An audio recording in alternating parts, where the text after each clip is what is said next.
Boleh ya? Boleh, boleh. Alright, okay. Bismillahirrahmanirrahim. Alhamdulillahirrahmanirrahim. Wa bihi nasta'in wa la udwana illa 'ala zalimin. Qala rabbi shrah li sadri wa yassir li amri wa hlul 'uqdatam min lisani yafqahu qawli. Allahumma yassir wa la tu'assir. Allahumma faqihna fid din wa 'allimna at-ta'wil wa hdina as-siratal mustaqim. قال الله سبحانه وتعالى في كتابه العزيز بعد أعوذ بالله من الشيطان الرجيم قل أعوذ برب الفلق من شر ما خلق ومن شر غاسق إذا وقب ومن شر النفاثات في العقد ومن شر حاسد إذا حسد. وقال تعالى في آية في سورة أخرى قل أعوذ برب الناس ملك الناس إله الناس من شر الوسواس الخناس الذي يوسوس في صدور الناس من الجنة والناس. أما بعد. السلام عليكم ورحمة الله وبركاته. Selamat malam, selamat berjumpa kembali kita pada sesi yang bersama saya ni kali yang kedua, kan? Yang dirahmati para pensyarah dalam ni dan semualah ahli Isaac ya, sebut Isaac ya, dan semualah para peserta yang ada, kan? Pendengar yang ada bersama kita pada malam ini, insyaAllah. Jadi sebagaimana yang diminta kepada saya untuk membuat tadabbur ini, sebagaimana yang dimaklumkanlah minggu lepas sebelum ni lah, kan, kita kata kita nak cari apa-apa permasalahan yang ada dalam kalangan pelajar, kita nak bawa tadabbur ayat-ayat yang berkaitan dengan isu-isu semasa, masalah-masalah, keperluan yang pelajar yang perlu kita bincangkan. Tapi sebab wakil beritahu, Syakila kata ambil saja ayat-ayat yang daripada juz ammah. Okey, jadi saya akur sajalah. Okey, jadi memandangkan juz ammah ni sebagai adatnya, kita kalau kita baca Quran, kita baca muqaddam, kita mula dengan qul a'udzu birabbin nas, ya. Qul a'udzu birabbin nas, lepas tu qul a'udzu birabbil falaq, lepas tu qul huwallah, lepas tu tabat yada sampailah habis sampai surah juzuk 30 kita baca semula dengan Alif Lam Mim. Okey, itu adat kita apabila kita mula nak membaca Al-Quran. Okey, jadi bersempena dengan itu Ustaz ambil ambil tajuk yang terakhir sekali, surah yang terakhir sekali pada malam ini untuk kita tadabbur, iaitu tapi memandangkan dia ni surah ni kembar, dia berkembar ya. Dia panggil Al-Mu'awwidhatain. So tajuk kita pada malam ini adalah tadabbur Al-Mu'awwidhatain. Maksudnya dua surah yang digunakan untuk berlindung. Sebab apa berlindung dalam surah tu dia mula dengan a'udzu. Qul a'udzu. Qul a'udzu birabbil falaq, qul a'udzu birabbin nas. Okey. Jadi dua surah tu kita cuba tadabbur malam ini. Mungkin agak panjang, kalau panjang kita stop sampai satu surah saja. Tapi sebab surah ni dia berkembar, sekali lagi sebut dia berkembar. Maksudnya dia suka nak dipisahkan. Sebab tu disebut al-mu'awwidhataini.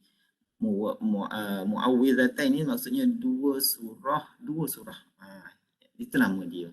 Okay, jadi kalau nak pisahkan tu rasa tak sedap. Dan kalau adatnya kita baca qul a'udzu birabbin nas, lepas tu qul a'udzu birabbil falaq, tapi dari sudut turutan sepatutnya kita baca qul a'udzu birabbil falaq dulu baru qul a'udzu birabbin nas. Okey. Jadi tak nak kongsi sedikit ni berkenaan dengan al-mu'awwidhatain ini ya, sebab kita nak tadabbur kan. Jadi sebagaimana yang 2 minggu lepas kita kata ayat Al-Quran ni dia tak lari daripada dua ciri kan, dua jenis ayat. Satu ayat Makkiyah, yang keduanya ayat Madaniyah kan. Ayat Makkiyah maksudnya ayat yang turun di Mekah. Ayat Madaniyah maksudnya ayat-ayat yang turun di Madinah.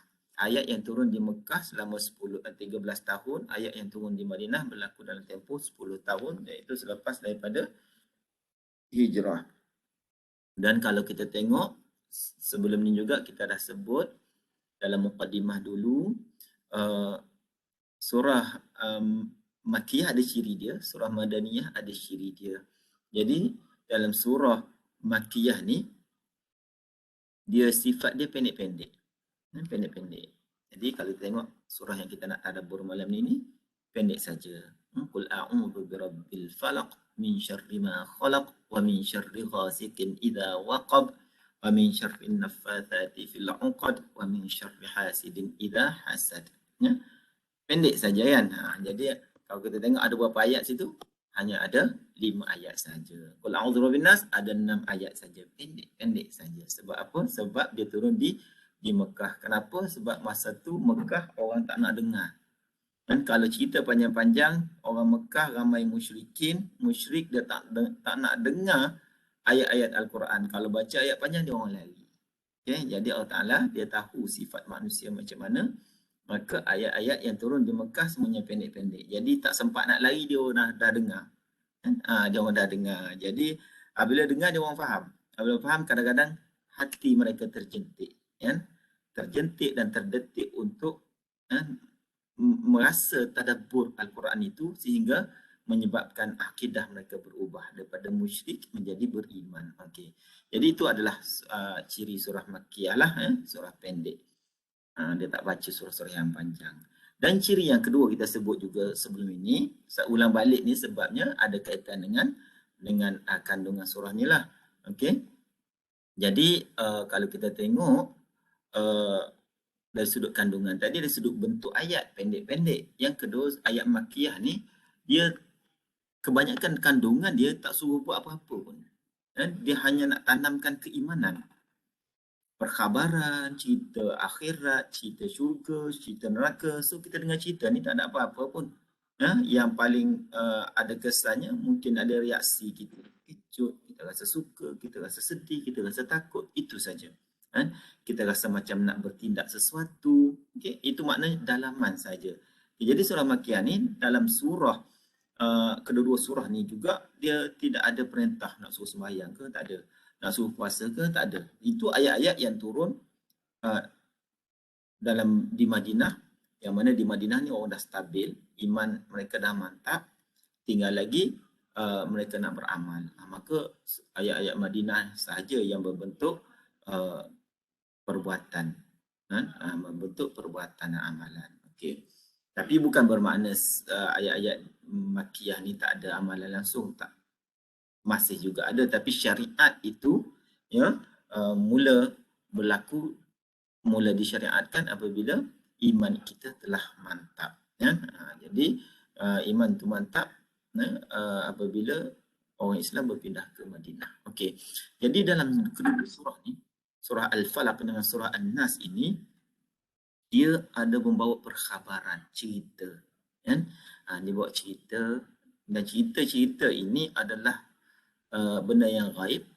Kadang-kadang benda yang kita tak nampak, benda yang kalau ilmu sains itu dia tak boleh nak kaji, bukan tak boleh nak kaji, dia tak boleh nak tunjukkan secara orang kata secara zahir, nak keluarkan benda tu nampak seketul macam batu, tak nampak. Sebab dia benda adalah berkait dengan benda dalaman akidah. Okey, jadi itu yang terkandung. Ini sebagai mukadimah, mukadimah kepada surah Al-Falaq dan juga surah An-Nas. Okey, jadi dalam surah Al-Falaq ini dan surah An-Nas juga, kita tengok kandungan utama, dia ada beberapa kandungan utama lah dalam surah ni, nampak pendek je tapi dia punya kesan dia sangat besar. Okay, jadi satunya anjuran supaya kita memohon perlindungan. Memohon perlindungan. Jadi kita sifat manusia ni, kita ada masa kita rasa takut, kita rasa tak selamat, jadi kita rasa perlu pertolongan. Jadi Allah kata sebaik-baik pertolongan cari dengan aku. Itu. Jadi dalam kandungan surah ni Allah kata kamu hendaklah cari pertolongan, cari dengan aku, cari dengan Tuhan, dan cari dengan Allah. Itu satu. Yang keduanya, surah ni juga adalah merupakan satu alat lah. Kalau kita kata alat ataupun satu mekanisme atau cara untuk memohon pertolongan melalui Tuhan. Bukan minta tolong dengan benda lain. Minta tolong dengan Tuhan, dengan Allah. Jadi disebut nanti kita masuk secara detail nanti. Okay. Lepas tu, yang seterusnya, kita nak berlindung, minta tolong dengan Allah, nak berlindung dengan Allah Ta'ala, nak berlindung daripada apa? Dalam surah ni juga Allah SWT sebut bentuk-bentuk kejahatan makhluk. Ada bentuk-bentuk kejahatan makhluk. Ya, ayat ini umum saja, tapi apabila kita tafsirkan kandungannya itu agak detail, agak terperinci lah. Ya. Okay, sebab apa? Sebab dalam surah Al-Falaq ini dan surah An-Nas ni, kenapa Allah Ta'ala anjurkan kita supaya minta tolong dengan dia? Kau minta tolong dengan aku. Kan? Kau minta berlindung dengan aku sebab apa? Daripada apa? Berlindung daripada manusia. Manusia pun ada yang baik, ada yang jahat. Ya? Ada yang menggunakan kebolehan, dia punya kuasa, dia punya kemampuan untuk menjatuhkan orang lain, untuk mengkhianati orang lain, ada. Benda tu memang ada. Ya? Okey, lepas tu daripada jin, kemudian daripada haiwan buas, banyak bentuk-bentuk kejahatan. Ini disebut oleh para ulama tafsir lah. Jadi manusia, jin, haiwan buas, makhluk perosak, makhluk yang berbisa, haiwan berbisa dan sebagainya. Ini disebutkan dalam surah, dalam Al-Falaq itu tidak disebut secara terperinci, tetapi dia bagi hint saja. Bagi hint, nanti kita tengok ayat dia. Dia bagi hint. Lepas tu apa yang maksudnya itu kita tafsirkan sendiri nanti. Okey. Nah, lepas tu bentuk-bentuk kejahatan makhluk pada waktu malam, ya. Lepas tu kisah ni juga, surah ni juga dia ada kisah dia, ya. Iaitu kisah bagaimana Nabi SAW disihir oleh seorang Yahudi yang bernama Lubaid bin Al-A'sam. Okey. Jadi ini juga adalah sebahagian daripada kisah yang berkait dengan surah Al-Falaq dan juga surah An-Nas. Ya? Okey, jadi Ustaz nak ceritakan sedikit. Lepas ni kita dah jelas semua latar belakang ni, kita akan tengok dia punya ayat dia secara cepat je lah. Kita nak kembali semula kepada kita baca ayat-ayat tu nanti, kita baca dia punya terjemahan dia, tengok makna dia, kemudian kita ingat kembali apa yang telah saya sebut dalam mukaddimah ini. Ya? Okey, jadi lepas ni kita akan perincikan kisah Lubaid bin Al-A'sam dan juga ada kelebihan Al-Mu'awwidhatain. Okey, cuba kita tengok dulu ya, surah Al-Falaq. Ya? Surah Al-Falaq, a'udzubillahi minasyaitonirrajim. Qul a'udzu birabbil falaq. Allah Taala kata qul a'udzu birabbil falaq. Okey. Qul ini maksud dia apa? Itu satu perintah. Dalam bahasa Arab dia panggil fi'il amar. Fi'il amar tu apa? Allah Taala perintahkan siapa? Perintah Nabi Muhammad. Wahai Muhammad. Kita tahu Quran ni kan Allah Taala turunkan melalui perantaraan Jibril sampaikan kepada Nabi Muhammad. Ya, Allah Ta'ala turunkan Al-Quran melalui perantaraan Jibril, Jibril sampaikan kepada Nabi Muhammad. Jadi Allah Ta'ala kata, wahai Muhammad, Qul, kata apa? A'udhu birabbil falaq. Aku berlindung dengan Tuhan yang birabbil falaq. Aku berlindung kepada Tuhan yang menciptakan sekalian makhluk. Jadi Al-Falaq di situ maksud dia sekalian makhluk. Okey. Tetapi para ulama tafsir dia mendetailkan lagi, kan? Dia kata Al-Falaq ini, maksud dia kalau kita tengok dalam terjemahan Al-Quran makhluk. Tetapi dari sudut bahasa falaq ini ada diterjemahkan sebagai waktu subuh. Aku berlindung dengan Tuhan yang menjadikan waktu subuh. Okey, tapi yang biasa dalam kita buka tafsir Al-Quran kita ni, terjemahan Al-Quran, dia kata sekalian makhluk. Tetapi ada ulama ataupun ada sebahagian tafsir terjemahan Al-Quran, dia terjemah Al-Falaq dengan waktu subuh. Kenapa berbeza? Okay, sebab berbeza dari sudut bahasa. Okey, kenapa yang ni kata falaq ni waktu subuh? Okey. Dia ada kisah dia, bukan kisah dia, dia ada pentafsiran dia lah. Okey, yang paling jelas senangnya sekalian makhluk lah. Aku berlindung kepada Allah Ta'ala yang menciptakan sekalian makhluk. Sebab apa? Sebab kontennya nanti kejahatan makhluk. Jadi Tuhan yang menjadikan makhluk mampu mengawal, mampu menolak, membatalkan segala kejahatan makhluk-makhluk yang dilakukan oleh makhluk Allah Ta'ala. Okay, jadi itu. Jadi Allah Ta'ala mulakan, katakan, Qul a'udhu, aku. Allah Ta'ala tak kata, Qul na'udhu, kami, tak. Tapi seolah ayat ni sebut a'udhu bermaksud seolah-olah setiap orang kena cakap. Dan setiap orang. Dan wajib setiap orang untuk berlindung dengan Allah. A'udhu tu, aku, saya. Kalau kami dia jadi na'udhu. Qul na'udhu. Kalau awak ta'udhu. Kalau dia ya'udhu. Tapi dalam ayat ni dia kata qul a'udhu. Katakanlah Muhammad, kau beritahu umatmu tu baca Al-Quran ni, a'udhu, aku berlindung. Maksudnya setiap orang berlindung dengan Tuhan. Siapa Tuhan tu? Tuhan yang menjadikan seluruh makhluk. Kan? Seluruh makhluk. Tapi kalau kita buka terjemah Al-Quran, ada terjemah sebagai aku berlindung dengan Tuhan yang menjadikan waktu subuh. Pun betul juga. Sebab apa? Sebab waktu subuh ni, ataupun subuh ni dia permulaan. Permulaan kepada kehidupan. Daripada subuh ni kita mula bangun. Dan kehidupan pun bermula apabila matahari terbit. Ya? Okey, jadi sepanjang kehidupan kita satu hari tu, daripada kita bangun sampai kita tidur semula, berlaku macam-macam benda. Ada yang baik, ada yang jahat, ada yang kita suka, ada yang kita tak suka. Jadi ada benda yang kita tak suka tu, kita minta berlindung dengan Tuhan yang menjadikan kehidupan pada waktu siang hari tersebut. Ya? Lepas tu ada ulama lagi, dia tafsirkan lagi Al-Falaq ini sebenarnya ada maksud yang lebih halus. Aku berlindung dengan Tuhan yang menjadikan bukan falak tu sebagai waktu subuh saja. Waktu subuh tu adalah sebahagian daripada falak.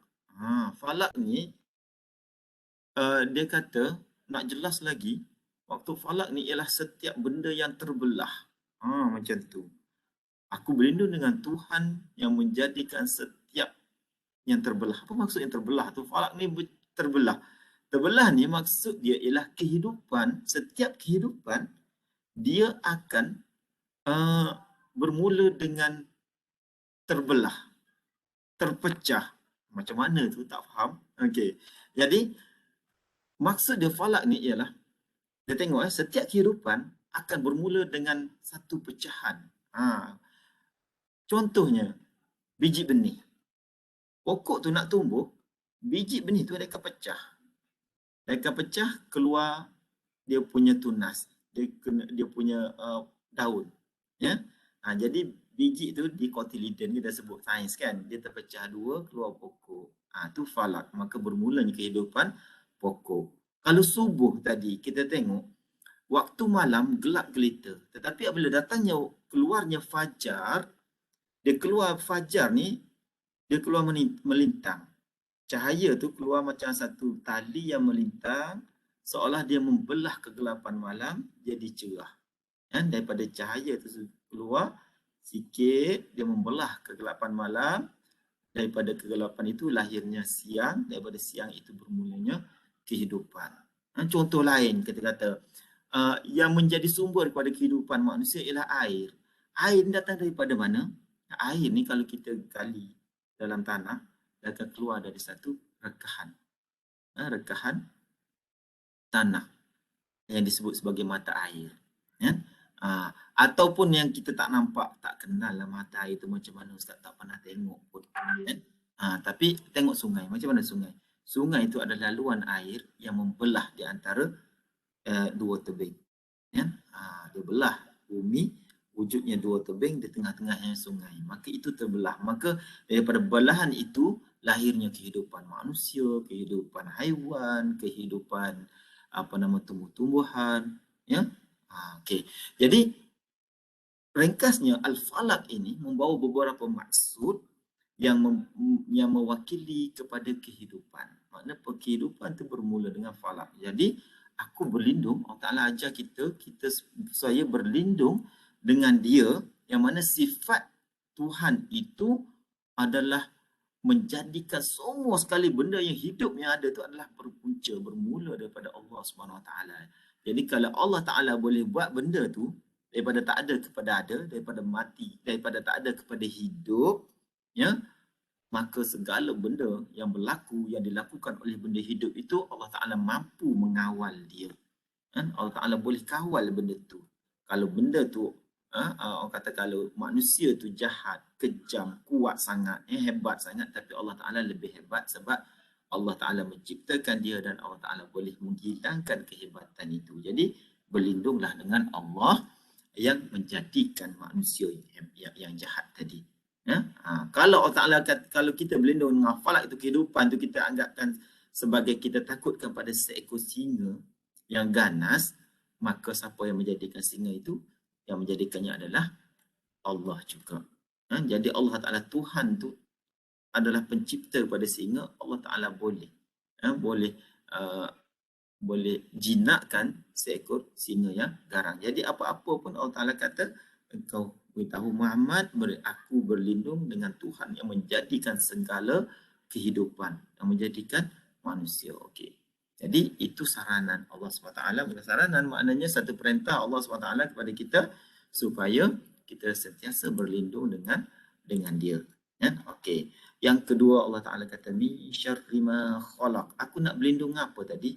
Aku berlindung, ayat pertama kata aku, wahai Muhammad, katakanlah aku berlindung dengan Tuhan yang menjadikan kehidupan. Nak berlindung daripada apa? Min syarri ma khalaq. Okey. Makhluk-makhluk yang Allah Ta'ala buat tadi, dia ada orang kata ada kejahatan dia. Ada kebaikan dan ada juga kejahatan. Okey. Tak share lah kodnya. Sini. Alright. Sambil-sambil tengok. Dah sempat. Okey. Qul a'udzu birabbil falaq.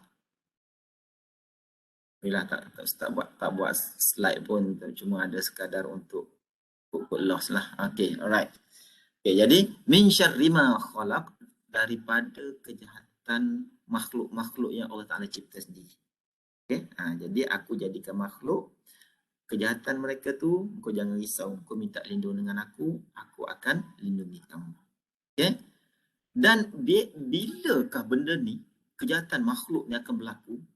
Kejahatan ni berlaku bila-bila masa dalam kelas pun ada kita kan, kat rumah pun ada, kat kampus CMT pun boleh berlaku. Tetapi yang banyak berlaku, Allah Ta'ala beritahu terus pada kita, kan? Berlakunya kejahatan itu pada waktu malam. Dari bahaya apabila gelap. Kan? Min syarri ghasikin. Ghasikin ialah apabila malam tu mula gelap. Ya? Waktu maghrib, senja tu cahaya masih ada. Ya? Tapi kalau orang tua-tua dulu dia kata waktu ni kalau duduk kat tanah lagi, dekat halaman lagi, naik atas rumah. Banyak setan, kata kan. Okay, jadi itu betul sebenarnya. Okay, dah mula gelap, okay, maka kejahatan pun bermula. Okay. Daripada malam apabila dia menyelubungi alam ini jadi gelap gelita, ya, gelap zulumat, okay, maka ada satu jenis kejahatan yang sangat Allah Ta'ala sebut di sini, sangat terperinci. Allah sebut wa min syarrin naffatsati fil 'uqad. Kalau sini syarri yang mula-mula ni kejahatan dia umum. Ya, pada waktu malam ni akan keluar macam-macam, haiwan berbisa pun keluar, orang jahat nak cari makan, yang tu bila pencuri ke apa semua dia lakukan pada waktu malam. Walaupun ada sekarang ni waktu siang, tapi malam tu lebih aktif lah bagi mereka, kan? Nak curi ke, nak mencuri, nak buat benda-benda yang tak baik pada waktu malam sebab orang tak nampak. Haiwan buas pun ada, musang ke, gebon ke, dia boleh keluar pada waktu malam. Dia suka keluar pada waktu malam. Kalau hari ni kat sekitar kita ni pun banyak khinzir, khinzir hutan pun ada keluar waktu malam. Lepas tu kadang-kadang haiwan-haiwan berbisa pun keluar pada waktu malam. Makhluk-makhluk perosak pun keluar pada waktu malam. Jadi Allah Ta'ala kata, engkau minta lindung daripada kejahatan manusia, kejahatan makhluk yang aku buat. Lepas tu daripada kejahatan yang berlaku pada waktu malam. Dan salah satu kejahatan yang berlaku pada waktu malam ialah yang ni, sihir. Sihir pun orang akan lakukan pada waktu malam. Jadi dari kejahatan makhluk-makhluk yang menghembus pada simpulan. Apa maksud menghembus tu? Syarri tu kejahatan, nafas tu dia tiup. Fil uqad. Uqad ni simpulan. Ini biasanya sihir. Sihir ni banyak jenis. Banyak jenis. Ada yang buat, kalau kita dalam bahasa istilah Melayu sebut santau. Apa lagi ya? Banyaklah istilahnya kan.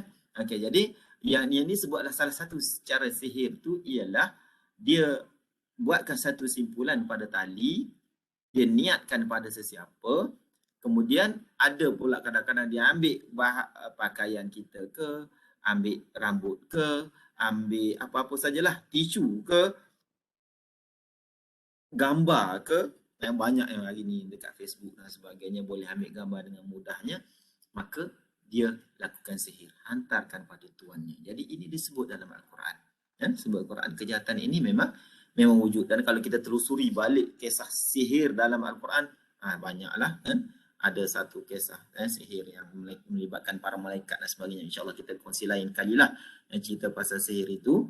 Tapi di sini disebutkan secara ringkas antara bentuk kejahatan manusia yang berlaku pada waktu malam yang perlu manusia berlindung ialah daripada sihir.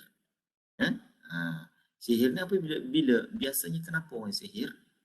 Kerana berlakunya hasidin wa min syarri hasidin idza hasad. Manusia ni apabila dia apa nama ni? Dia berdengki. Dengki, bila dia dengki dia tak puas hati. Bukan kalau setakat bawang, makcik bawang, kakak-kakak bawang, yang itu pun dah dosa. Tapi kalau yang lebih teruk, sihir lah. Mana tahap kau boleh sampai mati. Okey, jadi Allah Ta'ala kata, berlindunglah dengan aku. Berlindunglah dengan aku. Dan kita tengok sihir ni, kalau yang saya sebut tadi, kisah Lubaid bin Al-Asam tadi, kita tengok Rasulullah SAW sendiri pun pernah disihir. Walaupun ada pendapat kata Rasulullah mana boleh kena sihir, ulama tolak ulama tolak, dia kata mana hadis yang kata Nabi Muhammad kena sihir tu, hadis tu ada hadis yang tak sahih, tetapi diriwayatkan oleh Bukhari dan Muslim. Ada dalam Bukhari dan Muslim menyebut Nabi Muhammad SAW pernah disihir. Jadi kisah sihir tu Rasulullah katanya apabila disihir, Rasulullah jadi macam dia rasa macam dia mendatangi isteri dia. Rasulullah rasa dia mendatangi isteri-isteri dia.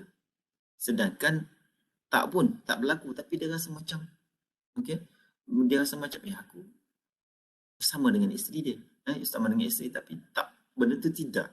Isteri dia kata tak pun. Jadi dia jadi macam keliru sikit gitu. Jadi apabila itu berlaku, Allah SWT sepatutnya kita tengok macam mana seorang Nabi, Rasul, kekasih Allah pun boleh disihir. Jadi ulama kata tak, cerita ni tak betul. Tapi bagi yang kata betul pula ada hikmah dia lah. Hikmahnya ialah nak katanya bahawasanya sihir ini wujud. Sihir ini wujud dan disitulah perlunya kita berlindung dengan Allah Subhanahu Wa Taala. Jadi Nabi Muhammad tu apa yang berlaku pada dia? Nabi Muhammad apabila dia disihir, maka Allah SWT hantarkan malaikat pada dia. Hantarkan malaikat. Jadi apabila Rasulullah sedang berbaring, Rasulullah rasa ada dua orang datang. Satu dekat kepala, satu dekat kaki. Jadi seolah macam mimpi ataupun Rasulullah dalam antara sedar dan tidak. Tapi tidak disebut macam mana, tapi Rasulullah berbaring. Sedang Rasulullah berbaring, datang dua orang lelaki. Lelaki itu adalah jelmaan daripada malaikat. Jadi dia bersembang, dia kata kenapa dengan lelaki ni? Dia tanya, seorang dia cakap-cakap.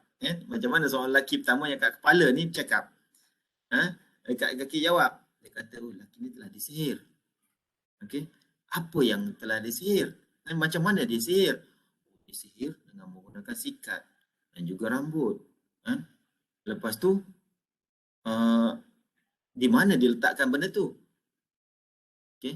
Lepas tu ada disebut juga jarum. Lepas tu di mana dia letak benda tu? Dia letakkan dalam satu pelepah, dalam bukan pelepah apa ni? Mayang tamar, bunga tamar tu, bunga tamar. kita panggil mayang kan, selodang. Okay. Yang kelapa tu dia ada bunga kan. Cuma taman ni dia ada bunga jantan yang keluar bunga tak ada buah. Lepas tu dia punya alat sihir tadi, alat tadi rambut yang sikat dengan jarum apa semua tu dimasukkan dalam seludang tadi, jantan. Kemudian malaikat tu kata lagi benda tu letak kat mana? Dalam satu telaga. Ditindih dengan batu. Ui. Jadi apabila itu berlaku, jadi Allah Ta'ala tunjukkan kepada Nabi Muhammad SAW di mana tempat itu. Kan? Jadi apabila itu berlaku, dan apabila sedar, dan Rasulullah pun pergi tempat tu, dan apabila pergi ke tempat tu, Rasulullah pun ada tengok telaga tu,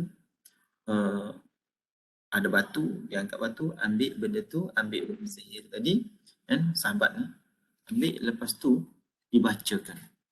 Benda alat sihir tadi diikat dengan 11 ikatan. Okey, kenapa 11? Di sini kita lihat ada kaitan dengan surah Al-Falaq dengan surah An-Nas. Kan? Surah Al-Falaq dengan surah An-Nas. Kita tengok ada beberapa ayat dia. Qul a'udzu birabbil falaq, satu ayat. Min syarri ma khalaq, dua ayat. Wa min syarri ghasikin idza waqab, tiga. Wa min syarri nafathati fil 'uqad, empat. Wa min syarri hasidin idza hasad, lima. Campur dengan qul a'udzu birabbin nas, enam. Malikin nas, tujuh. Ilahin nas, lapan. Min syarril waswasil khannas, sembilan. Alladzi yuwaswisu fi sudurin nas, 10. Minal jinnati wan nas, 11. Jadi alat sihir tadi diikat dengan 11 ikatan, dibaca satu maka dia terungkai. Dia terungkai sendiri. Qul a'udzu birabbil falaq, terungkai satu ikatan. Min syarri ma khalaq, dua ikatan terungkai. Wa min syarri ghasikin idza waqab, terungkai sampailah kedua-dua surah ni, Qul a'udzu bil falaq dan Qul a'udzu bin nas, ini dibaca, akhir sekali terungkailah keseluruhan ikatan benda sihir tadi yang diniatkan, ditujukan kepada Rasulullah SAW. Ya? Jadi kita tengok macam mana di situ ayat ini Rasulullah pun cadangkan. Dia kata, beritahu pada Aisyah, aku telah cerita tadi dia berkongsi dengan Aisyah beritahu macam tu. Lepas tu Rasulullah kata, nak tak kalau kamu aku ajarkan pelindung yang terbaik. Sahabat kata naklah. Kenapa dia yang pelindung yang terbaik? Pelindung yang terbaik tadi ialah Qul a'udzu birabbil falaq dan Qul a'udzu birabbin nas. Okey. Jadi kita amalkan ya. Ni Qul a'udzu bil falaq, Qul a'udzu birabbin nas ni kita amalkan selalu sebab nama dia pun Al-Mu'awwidhataini, dua surah yang digunakan untuk berlindung. Mu'awwidhatain. Dan yang terbaiknya ialah setiap kali kita nak tidur, kita baca surah ni. Diriwayatkan Rasulullah SAW, dia nak tidur, Rasulullah baca surah ni. Dan dia baca, dia tiup dekat tangan, sapu dekat muka dan dia sapu ke seluruh bahagian badan yang tangan tu boleh sampai. Daripada kepala ke muka sampailah hujung kaki. Atas belakang ada bahagian tak sampai, tak apa, tapi cuba usaha kepada seluruh tubuh kita, kan? Supaya ayat ini yang kita baca, tiup dekat tangan tadi sampai ke seluruh badan kita sebagai simbolik kepada perlindungan yang Allah SWT berikan pada kita. Ya? Dan berkait dengan cara ini juga, sebenarnya Rasulullah ajar dalam kisah yang lain, Rasulullah kata sebelum tidur baca 3 kul. Kalau nak sebut Qul a'udzu bil falaq dengan Qul a'udzu bin nas, kita kata al-mu'awwidhatain. Kalau kita nak tambah Qul huwallah, kita panggil 3 kul. Qul huwallah, Qul a'udzu bil falaq, Qul a'udzu bin nas. Okey, baca 3 kul ini, baca Qul huwallah 3 kali, tiup dekat tangan, sapu dekat muka sampai satu badan. Okey, baca pula Qul a'udzu bil falaq 3 kali, hembus pada tangan, sapu pada kepala, muka sampai kaki, sapu pada semua bahagian yang kita boleh, tangan kita boleh sampai. Gitu juga dengan Qul a'udzu bin nas, kita baca, tiup 3 kali, sapukan semua badan, insya-Allah tidur kita itu selamat, tidur kita itu akan dilindungi oleh Allah Subhanahu Wa Taala bersempena dengan janji Allah. Di sini. Ya. Okey, itu adalah berkenaan dengan fadilat surah Al-Falaq. Inilah. Ya. Okey. Dirasa dah agak panjang lebar tu cerita tu. Okey. Sambil-sambil itu nanti kalau ada persoalan dan sebagainya, kita buka juga lepas ni ya. Cuba Ustaz cuba habiskan dulu. Kalau ada apa-apa boleh saja bertanya. Okey. Jadi uh,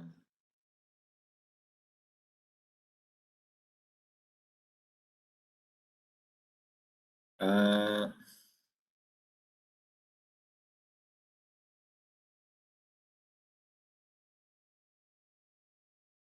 okay, jadi itu adalah kelebihan yang boleh kita manfaatkan, yang dianjurkan oleh Islam, oleh Rasulullah SAW. Ya. Kita kena cuba tadabbur dan sebagainya, kita perlu kita perlu amalkan. Ya. Okay, jadi itulah kelebihan dia, kita cuba amalkan melalui pada malam ini. Ya. Okey, yang seterusnya kita masuk sedikit maksud qul a'udzu birabbin nas lah ya.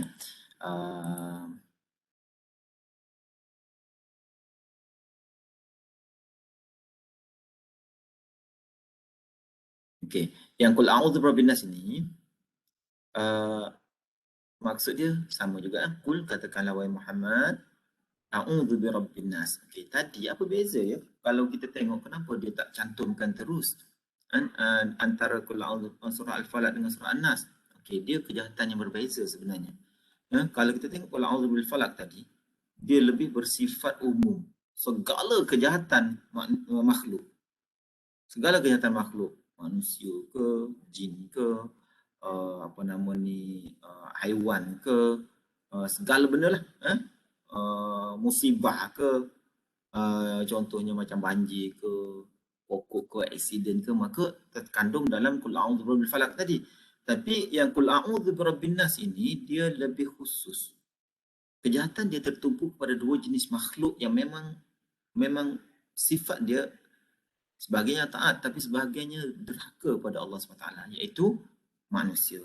Kalau tadi dia mula dengan Allah Taala mulakan dengan qul a'udzu birabbil falaq, aku berlindung dengan Tuhan yang mencipta sekalian makhluk. Tapi dalam ayat ni aku berlindung dengan Tuhan yang menjadikan manusia. Ya? Tuhan yang menjadikan manusia, sifat Tuhan tu bukan sekadar menjadikan manusia tapi malikin nas, yang menguasai sekalian manusia. Ilahin nas, Tuhan yang disembah oleh manusia. Ya. Lepas tu selain daripada manusia, ya, min syarril waswasil khannas. Satunya manusia, yang keduanya aku berlindung juga dengan kejahatan makhluk yang tak nampak. Manusia kita nampak, ya, walaupun kadang-kadang dia boleh menyembunyikan diri, tapi dalam konteks boleh nampak. Tetapi ada satu makhluk yang kita tak nampak, ya, iaitu yang sering membisikkan dalam hati. Itu maksudnya jin lah. Jin. Okay. Jadi kejahatan ini dia ada dalam jiwa kita. Ya. Satunya hasutan syaitan. Ya. Itu min syarril waswasil khannas, satunya hasutan syaitan. Yang keduanya dia panggil kalamun nafsi. Kalamun nafsi ini kata-kata diri kita sendiri. Hati kita yang berkata-kata. Ya. Jadi hati kita ni kadang-kadang nafsu kita lah. Kita bercakap sendirian. Ya, kita rasa kita nak buat jahat orang, kita tak puas hati dengan orang, kita tunggu nak balas dendam, kita rasa macam bila masa ni aku nak khianati dia pula, dia dah kenakan aku. Asyik tak puas hati, nak marah orang tu, nak marah orang ni. Okey, itu pun salah satu bentuk bisikan juga. Cumanya di sini lebih fokusnya adalah al-waswasil khannas. Maksud dia apa? Waswas tu bisikan. Al-khannas ni kalau tengok sini timbul tenggelam. Tapi maksud dia ialah syaitan. Bila dia timbul, bila dia tenggelam. Syaitan ni dia boleh masuk dalam badan kita kan. Boleh masuk dalam kita, ke mana saja darah pergi, di situlah syaitan boleh pergi. Ya, dan tumpuan dia duduk pada hati manusia. Di situlah dia membisikkan. Membisikkan sesuatu yang tidak elok kepada manusia supaya menderhaka kepada Allah SWT dengan melakukan maksiat. Okey, di situ. Tapi itu masa dia timbul. Bila dia tenggelam, syaitan dalam volume dia boleh membisik, boleh masuk dalam badan kita. Ya, masa kita lupa, masa kita lara, dia timbul. Tapi masa kita ingat Allah, kita sebut nama Allah, kita zikir kepada Allah, dia akan tenggelam, dia akan hilang, dia akan lari. Ya, selama dia lari, selagi kita berzikir, lagi itulah dia hilang. Ya, sebab tu Allah Ta'ala kata, Qul a'udhu. Katakanlah, aku berlindung. Selagi kita baca ayat tu, ya, dan kita ingat, dan kita baca ni sekejap saja, tapi kita ingat kepada Allah Subhanahu Wa Ta'ala, selagi itulah syaitan itu akan tenggelam. Dia tak boleh nak membisikkan sesuatu yang buruk pada kita. Jadi Allah Ta'ala kata, lindungi diri. Ini benda kita tak nampak ni. Benda yang kita tak nampak, tapi Allah Ta'ala bagi tahu sebab dia menciptakan makhluk-makhluk yang macam ni. Dan kejadian itu Allah Ta'ala nampak. Kan? Cumanya Allah Ta'ala kata, kalau kamu nak selamat, aku minta berlindung dengan aku. Kau tak minta, aku tak bagi.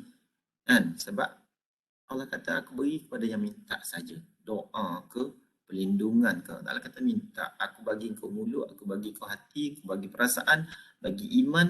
Ya? Aku nak tengok sejauh mana kau minta dengan aku. Ya? Allah tak buat kita macam, kadang soalan tanya, kenapa ya Allah Ta'ala buat macam tu? Kenapa Allah Ta'ala buat kita ni selamat belaka? Kalau macam tu, malaikat dah ada, tak perlu ada manusia. Malaikat Allah Ta'ala buat dia dapat selamat semua. Ataupun nak jadikan jahat semua, Allah Ta'ala dah cipta syaitan. Ya? Jadi Allah Ta'ala nak ciptakan segala benda iaitu secara yang dia mampu buat. Maka manusia ada kalanya boleh jadi melebihi malaikat, dia punya kemuliaan. Ada kalanya melebihi haiwan dan juga syaitan. Okay.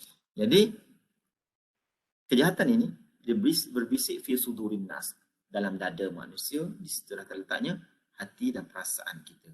Kita setap pun di situ, kita gembira pun di situ. Ya, okay. Jadi di situlah syaitan itu membisik-bisikkan. Ya, campur pula kita sendiri pun ada hati, ada perasaan, ada kalamun nafsi. Ada kata-kata kita sendiri. Bila bercampur aduk dengan syaitan, maka dia akan jadi sangat berjelira, teraduk, blended. Okey. Lepas tu, kejahatan ini berlaku daripada siapa? Jin dan juga manusia. Okay. Itulah bentuk kejahatan jin dan manusia yang Allah Ta'ala kata, engkau mintalah berlindung dengan dua ayat ini. Dan Rasulullah kata, dua surah ni adalah yang terbaik untuk kita minta tolong dengan Allah Subhanahu Wa Ta'ala. Okey. Rasa macam nak stop dulu lah kot. Ada 10 minit saja lagi. Kalau siapa-siapa yang nak bertanya ke, ya,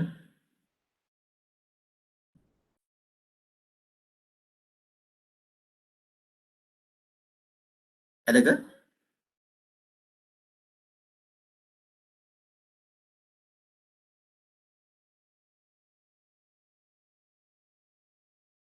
Silakan kalau ada siapa-siapa nak tanya ke, kalau segan nak buka mic ke, segan nak buka video, sila je masukkan dalam chat tu kalau lah ada apa-apa. Sebab tak sedap juga kalau saya sendirian yang bercakap. Tapi kalau tak ada, saya boleh start boleh buat conclusion terus lah. Buat kesimpulan. Ada ke?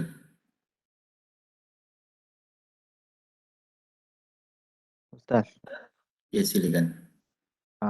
Yang tadi kan ayat dia bagi tahu jin dan syaitan juga berhak menyembah kepada Allah. Adakah mereka betul-betul menyembah? Macam mana? Ayat macam mana? Yang surah An-Nas tadi. Yang jin dan syaitan berhak menyembah Allah. Adakah mereka menyembah sebenarnya? Okey. Dia kalau kita tengok makhluk jin dengan syaitan ni, tapi dalam ni tak sebut sebagai syaitan, tapi dia sebut sebagai jin. Dan syaitan ni adalah satu jenis, satu etnik lah, daripada jin. Kana minal jin. Syaitan ni adalah satu kelompok daripada jin. Bangsa terbesar dia jin lah. Okay? Sebahagiannya satu bangsanya adalah jin, daripada syaitan. Kana minal jin ni jin yang fasik. Fa fasaqa an amri rabbih. Syaitan ni dia telah melanggar perintah Allah Ta'ala bermula daripada kejadian Adam dulu kan. Jadi di situ dia tak nak sujud pada Adam sebab dia kata, kenapa aku nak sujud pada Adam? Aku lebih mulia. Dan satu lagi sebab apa syaitan, iblis dan syaitan ni dia tak nak sujud pada Adam, dia rasa lebih mulia. Bukan sekadar dia sebab dijadikan daripada api, tapi sebenarnya dia ni adalah makhluk yang telah beribadat dengan Allah SWT sebelum daripada kewujudan manusia lagi. Kan? Jadi iblis ni, syaitan ni adalah makhluk yang sangat kuat ibadat. Okay? Jadi makhluk yang paling kuat ibadat ni jin, syaitan. Lepas tu dia mula kufur apabila Allah Ta'ala nak ciptakan Adam. Di situ. Sehingga kan kalau kita tengok banyak riwayat dia, ada sampaikan malaikat pun. Kan? Malaikat ni pun minta syaitan iblis ni doakan dia. Kan? Minta sebab apa? Sebab dia rapat sangat dengan Allah. Cara jin. Jadi maknanya iblis, syaitan dan sebagainya sebelum daripada kejadian Adam, dia adalah beriman kepada Allah. Dia beriman. Dan jin ada dua lah. Jin ada jin kafir dan ada juga jin Islam. Cumanya Nabi dan Rasul dihantar dalam kalangan manusia. Tak ada jin, tak ada Nabi dan Rasul dalam kalangan jin, tak ada. Jadi jin dia beriman, dia follow Nabi kita. Dia beriman kepada Rasul kita. Kita tengok Nabi Sulaiman kan. Nabi Sulaiman dia kuasai semua makhluk. Jin, manusia, haiwan, angin, semua patuh pada Nabi Sulaiman. Jadi jin pada masa tersebut dia ikut Nabi Sulaiman. Kan? Lepas tu kita tengok zaman Nabi Muhammad sendiri pun ada kisah-kisah riwayat yang Rasulullah SAW apabila dia membacakan Al-Quran. Nabi ajar Al-Quran kepada para sahabat, jin dengar, jin turut beriman. Kan? Ada kadang-kadang satu peristiwa Rasulullah jalan tengah malam dengan sahabat. Lepas tu sampai tempat, sahabat kata, "Aku duduk sini sekejap." Lepas tu Rasulullah buat garisan. Buat garisan pada sahabat tu. Sahabat tu, Rasulullah kata, "Kau jangan keluar daripada garisan ni." Kan? Kemudian Rasulullah pun pergi. Rasulullah pergi, dia nampak macam cakap seorang-seorang, tapi sebenarnya Rasulullah sedang mengajar jin pasal Islam. Okay, jadi di situ kita lihat, jin ni ada Islam, ada yang kafir. Okay. Dan syaitan itu pun sebelum ini dia adalah merupakan seorang abid, sejenis makhluk yang kuat beribadat kepada Allah Ta'ala, tapi dia kufur sebab dia tak boleh nak terima apabila dijadikan Adam, dia tak nak sujud, dia ingkar perintah Allah Subhanahu Wa Ta'ala. Dan dia sanggup terima akibatnya di akhirat nanti. Okay, jadi itulah soalan tadi ya. Jadi jin dan syaitan ni pun, dia pun adalah penyembah Allah SWT juga. Ya, jadi situlah maksudnya Allah Ta'ala kata qul a'udzu birabbin nas tu, malikin nas tu maknanya merangkumi juga jin dan manusia lah, ilahin nas min syarril waswasil khannas. Ya. Okay. Allahu a'lam. Okay, jadi ada 4 minit lagi, jadi saya rasa macam kita buat rumusan terus lah kot ya. Okay, jadi pada malam ni kita dah tengok 2 surah yang walaupun ringkas, ya, selalu kita baca, kalau kita nak cepat, pengkelas banyak, assignment banyak, 2 surah ni lah yang kita baca. Cumanya kalau kita baca dalam sembahyang, mana dulu kita nak baca? Qul a'udzu falaq dulu ke Qul a'udzu birabbin nas? Rakaat pertama tu. Okay, jadi rakaat pertama tu kita baca dengan Qul a'udzu falaq dulu, baru Qul a'udzu birabbin nas. Walaupun masa kita baca muqaddam, kita baca dengan Qul a'udzu birabbin nas, lepas tu Qul a'udzu falaq, surah yang kedua. Tapi turutannya ialah surah Al-Falaq ni adalah yang ke-113, Qul a'udzu birabbin nas itu adalah yang terakhir sekali. Maka dalam sembahyang kita ikut turutan yang macam ni, itu adalah lebih sopan. Okey, jadi 2 surah ni ya adalah merupakan surah yang Allah SWT anjurkan kita supaya kita baca ayat ni dengan tujuan untuk mendapatkan perlindungan. Tak kira lah daripada apa-apa kejahatan sekalipun, kejahatan yang kita nampak ke, yang kita tak nampak ke, manusia ke, jin ke, waktu siang ke, malam ke, maka 2 surah ni, ya, dengan baca surah ni insya-Allah Ta'ala menjadi asbab kepada perlindungan Allah SWT kepada kita. Okey, itu yang pertama. Dan yang keduanya, kita tengok kita kena berhati-hati sebab kehidupan kita ni dikelilingi oleh orang baik dan juga orang jahat. Jadi dalam kalangan orang jahat tadi ada juga yang sampai ke tahap menyihirkan, kan? Menyihirkan orang lain. Maka selalulah beramal dengan surah ni, insya-Allah apa nama ni, kita akan terlindung, kecuali mereka yang telah tersihir. Jadi telah tersihir tu dia perlu usaha yang lebih lah, sentiasa beramal dan sebagainya, supaya dia kembali sembuh. Ya? Okay. Dan sebenarnya kadang-kadang kalau berlaku itu juga tu memang instan kejahatan manusia, tapi ada hikmah dia Allah SWT nak dekatkan kita dengan Allah SWT, dengan dia lah. Ya? Okay. Jadi rasanya itulah saja ya, apa nama ni, tadabbur kita mengenai 2 surah yang sangat ringkas, lalu kita baca tetapi jarang kita hayati. Jadi insya-Allah dengan amalan yang kita buat mulai pada malam ini, saat ini, ya, pemahaman kita terhadap 2 surah ini, insya-Allah kita akan lebih mendekati Allah Subhanahu Wa Taala dan kehidupan kita lebih berkat, insya-Allah. Ya. Jadi saya rasa sampai situ sajalah kot untuk kita malam ini. Cukup masa dia 9.59. Okay, jadi kalau next nanti insya-Allah kita tengok surah Al-Ikhlas, ya, dan juga mungkin kalau rasa pendek sangat kita tambah dengan surah Al-Lahab, ya, tabat yada abi lahab wa tab. Dan insya-Allah kalau ada cadangan nakkan tajuk-tajuk yang korang rasa perlu dirungkai, dikupas bersama, sila mungkin boleh wakilkan kepada Syakila ke, Syakila yang selalu hubungi Ustaz. Okay, jadi boleh maklum kepada dia, Ustaz cuba carilah tajuk-tajuk yang berkaitan supaya tadabbur kita ini ada kesan dia, bukan sekadar menjadi pengetahuan tetapi dapat kita amalkan bersama, ya. Okay, jadi sampai situ dulu. Terima kasih atas kehadiran dan Ustaz mohon maaf atas kekurangan. InsyaAllah sedikit banyak tu apa yang baik tu daripada Allah SWT, yang kurang tu daripada Ustaz sendirilah, kan. Jadi kita akhiri kita punya majlis ini dengan, ya, kalau tak ada apa-apa, ya, rasanya tak ada apa-apa kot, sebab jadi saya kata saya rasa dah boleh akhiri, ya, dengan surah Al-Asr dan tasbih kafarah. Bismillahirrahmanirrahim. والعصر إن الإنسان لفي خسر إلا الذين آمنوا وعملوا الصالحات وتواصوا بالحق وتواصوا بالصبر سبحانك اللهم وبحمدك أشهد أن لا إله إلا أنت أستغفرك وأتوب إليك سبحانك اللهم وبحمدك أشهد أن لا إله إلا أنت أستغفرك وأتوب إليك سبحانك اللهم وبحمدك أشهد أن لا إله إلا أنت أستغفرك وأتوب إليك. السلام عليكم ورحمة الله وبركاته. والله أعلم.